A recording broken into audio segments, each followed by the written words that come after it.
अगर तुम्हारा ब्रेकअप होता है तो कम से कम 1 साल तक अकेले रहो। रिलेशनशिप में लड़ाइयाँ क्यों होती है? क्योंकि हम अच्छे से कम्युनिकेट नहीं कर पाते कि हमें क्या चाहिए। जब तुम्हारा ब्रेकअप होता है उस टाइम पे तुमको किसी और की नीड नहीं है, तुम्हें खुद की नीड है। ये बात अपने दिमाग में रखना कि अगर तुम एक रिलेशनशिप को भूलने के लिए दूसरे रिलेशनशिप में जंप कर रहे हो तो तुम सबसे बड़ी गलती कर रहे हो। भूल के भी ना करना है।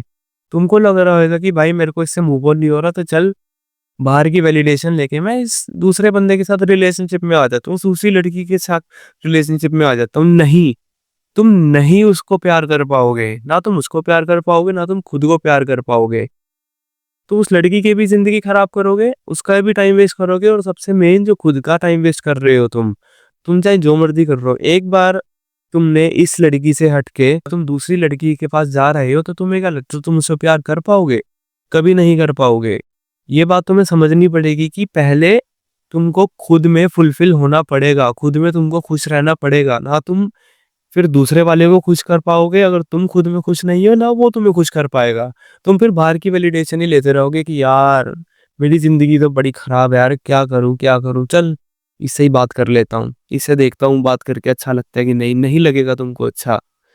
तो इसलिए जब तुम्हारा ब्रेकअप होता है उस टाइम पे तुमको किसी और की नीड नहीं है, तुम्हें खुद की नीड है। अब मान लो तुम्हारा ब्रेकअप हो गया है और तुम बस 1-2 साल किसी लड़की से प्यार नहीं कर रहे हो और बस खुद के ऊपर ध्यान दे रहे हो।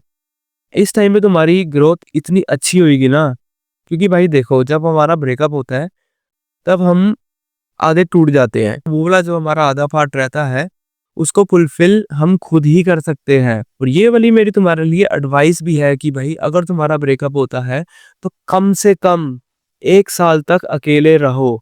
1 साल तक अकेले रहो, खुद में खुश रहो, खुद के ऊपर काम करो, खुद की कम्युनिकेशन इंप्रूव करो। क्योंकि कम्युनिकेशन एक ऐसा पार्ट है ना कि तुम अगर उसके अंदर लैग करते हो तो तुम्हारी हर जगह दिक्कत आएगी। तुम्हारे रिलेशनशिप में दिक्कत आएगी, तुम बिजनेस करने जाओगे उसमें दिक्कत आएगी, तुम एक कुछ किसी को समझा रहे हो उसमें दिक्कत आएगी।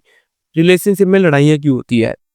क्योंकि हम अच्छे से कम्युनिकेट नहीं कर पाते कि हमें क्या चाहिए। हम अपने थॉट्स टेबल पर नहीं रख पाते कि भाई मेरे को ऐसा ऐसा चाहिए, ये मेरी बाउंड्रीज है, इससे आगे आई तो सब खत्म।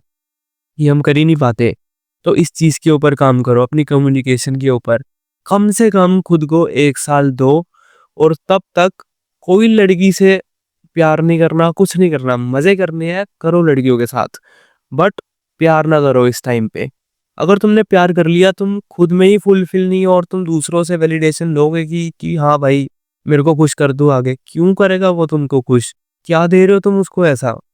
तो भाई खुद पे ध्यान दो, और उस टाइम पे पैसा कमाओ, अपनी पर्सनैलिटी बनाओ, अपनी कम्युनिकेशन स्किल्स अच्छी करो, अपना नेटवर्क अच्छा करो। क्योंकि कभी भी दिक्कत आए तुम्हारा नेटवर्क काम आएगा। और तुम्हारे पास अगर पैसा है तो तुम्हारे 99% ऑफ द प्रॉब्लम्स वही खत्म हो जाएगी। तो या गाइस, यही थी मेरी आज की वीडियो, और यही मेरा मोटिव था तुमको समझाना कि भाई खुद पे काम करते रहो, किसी और पे डिपेंडेंट ना रहो। और अगर तुम्हारा ब्रेकअप होता है तो एटलीस्ट 1 साल दो खुद को। तुमको पता लगेगा तुमने कहाँ गलतियां करी हैं, किस चीज को इम्प्रूव करना है, ताकि अगर तुम अगले रिलेशनशिप में जा रहे हो तुम फुलफिल होके जाओ यार। उसको ऐसा नहीं लगना चाहिए कि भाई ये कौन आ गया मेरे साथ। Be the man in the relationship. तुमको अपने आप को स्टैब्लिश करने के लिए खुद के ऊपर काम करना पड़ेगा। खुद की सेल्फ रिस्पेक्ट पाने के लिए तुम्हारे अंदर इतना कॉन्फिडेंस होना चाहिए कि भाई अगर ये चली भी गई तो 10 है, मैं 10 को बटा लूंगा, उस एक के पीछे नहीं जाऊंगा मगर। तो इसलिए खुद पे काम करो और खुद पे भरोसा रखो भाई। और अगर कोई भी दिक्कत आती है मेरे इंस्टाग्राम हैंडल पर राइस विद अक्षित मैसेज करो और मैं तुमको वहां पे मदद करूंगा। चलो मिलते हैं अगली वीडियो में।